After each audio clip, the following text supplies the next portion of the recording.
Que yo decida dejar por decreto la política al lado. Cuando uno habla de cultura, habla de cosas que, entre otras cosas, valga la redundancia, involucran a la política. Pero convoqué esta noche a tres personas en las que veo un común denominador, que son sus preocupaciones culturales, estéticas, vinculadas con el arte de una ciudad. Así que les agradezco, en este orden, si en la cámara me acompaña, Juan Carlos Lalo Cernadas La Madrid. Lalo, gracias por estar. No, gracias. Dramaturgo, hombre de teatro. Lito Nevia, no necesitas presentación. Perteneces a ese grupo de gente que se dice Lito Nevia es músico, es una especie de redundancia. Gracias, Lito, por venir. Marcelo Pacheco es crítico de arte. Marcelo, empiezo por ti.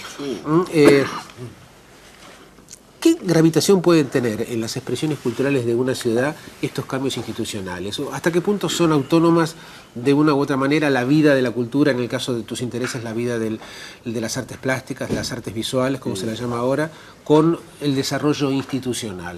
No, yo no creo que sean independientes, creo que hay una relación muy estrecha entre ambas y este paso a la autonomía, digamos, creo que acarrea una primera consecuencia muy directa y muy clara, y es que cualquier gestión cultural de aquí en más va a tener una especie de control, o va a haber, digamos, claramente de parte del votante un control de gestión con respecto a lo que se vaya a hacer. Entonces creo que hay una relación muy directa.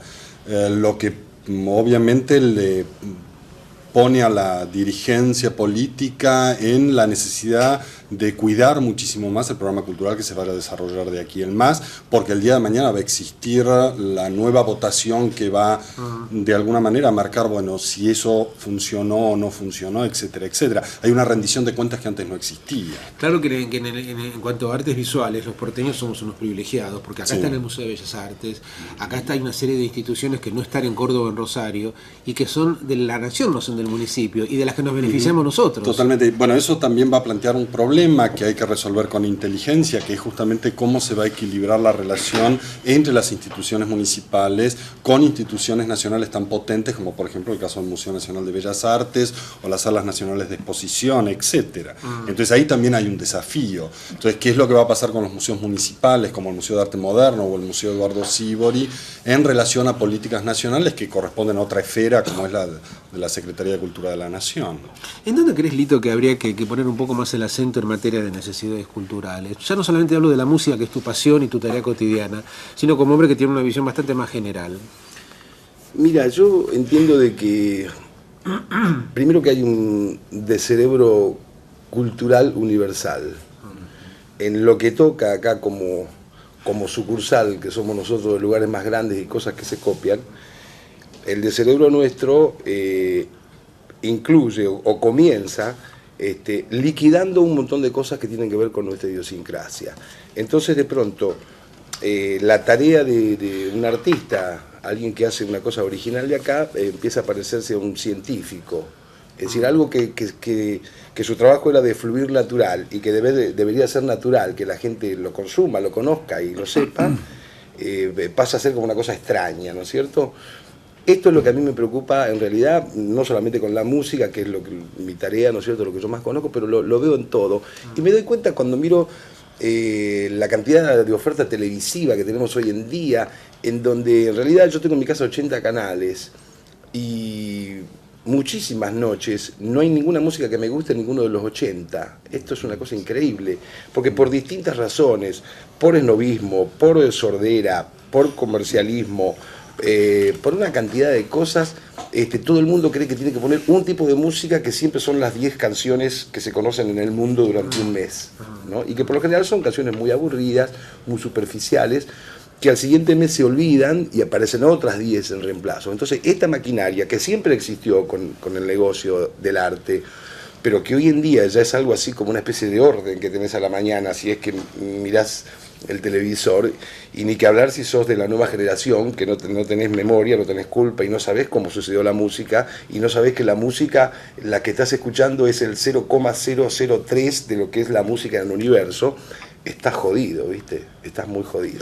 Lito, y para no estar tan jodido, ¿vos te parece que una de las utopías posibles es darle mucha fuerza a toda esta historia de grandes recitales, grandes auditorios? ¿Te parece que el camino de las plazas y de los parques y de las avenidas... Yo creo que eso ayuda un poco, pero tampoco estoy esperanzado en que algún plan cultural de gobierno es el que tiene que hacer reaccionar a toda la población. Ajá. Porque acá digo, las cosas que suceden con las porquerías que a veces uno escucha musicalmente, artísticas, tienen que ver con música que meten acá o con muchos artistas y cosas del extranjero, pero que los que lo traen no son japoneses, son argentinos.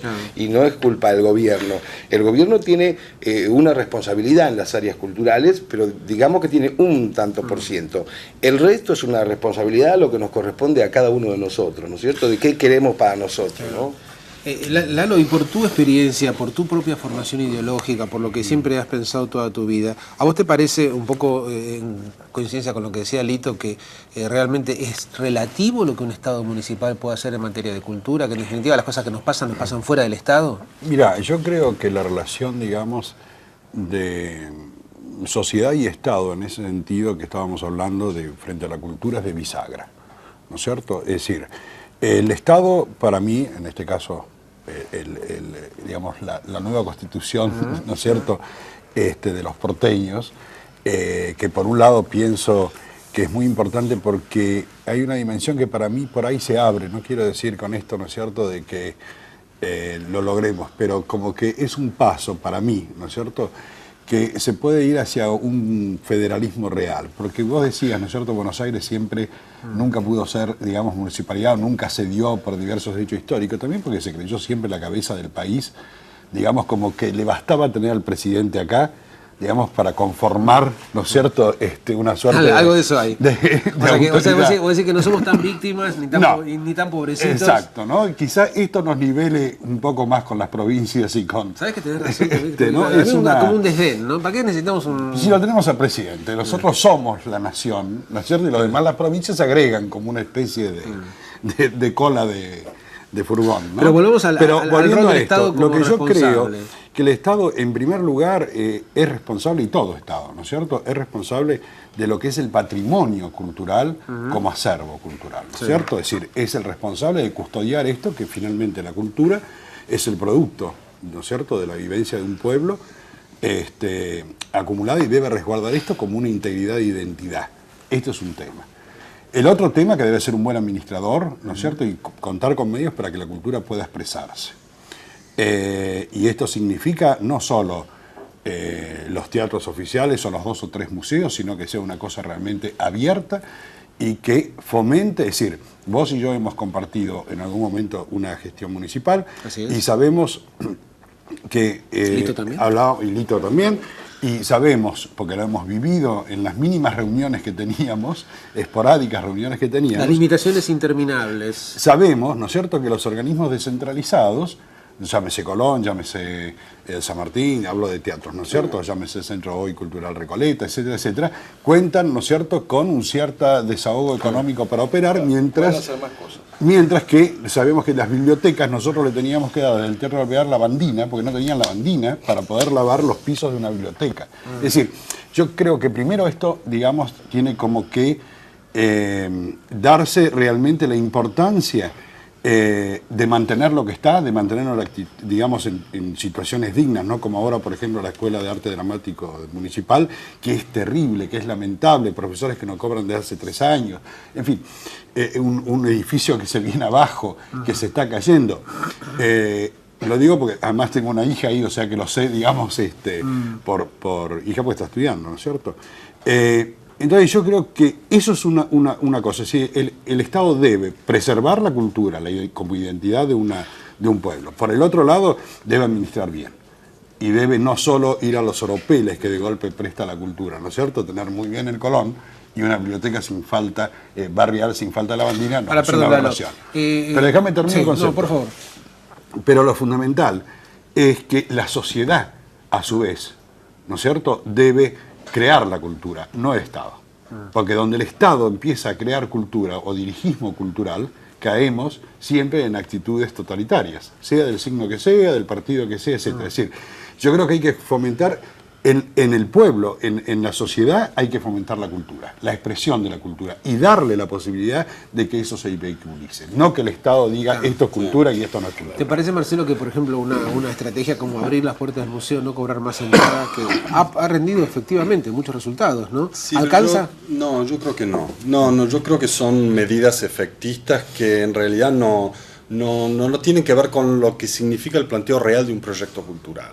Digamos, el problema de los museos que hasta hace un año y pico atrás cobraban un peso a la entrada y que hoy son gratis, digamos, eso no marca la diferencia del caudal de público que recibe un museo. Digamos, en eso tenemos que terminar con discursos que en realidad lo que hacen es enmascarar otro tipo de situaciones, porque realmente creer que la entrada de un peso es una barrera real, digamos, creo que no plantea el problema real, que es la relación que un museo puede establecer con su comunidad o no, y cuál es el sector de la comunidad que usufructa un museo.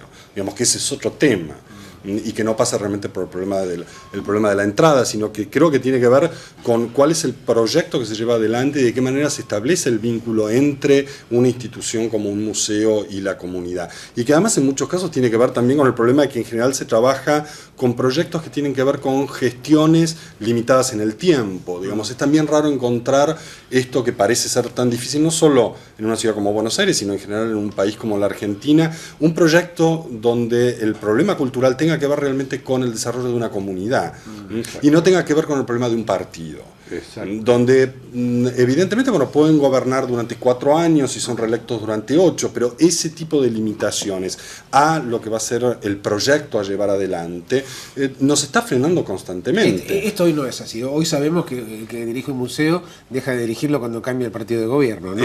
Totalmente. Y entonces por eso uno, digamos, y eso uno lo ve ahora, por ejemplo, dentro del discurso de los candidatos que hoy digamos que vamos a votar el domingo, los pocos que han hecho alusión al problema cultural, uno vuelve a escuchar exactamente lo mismo que escucha desde hace 15 o 20 años, por lo menos en mi caso.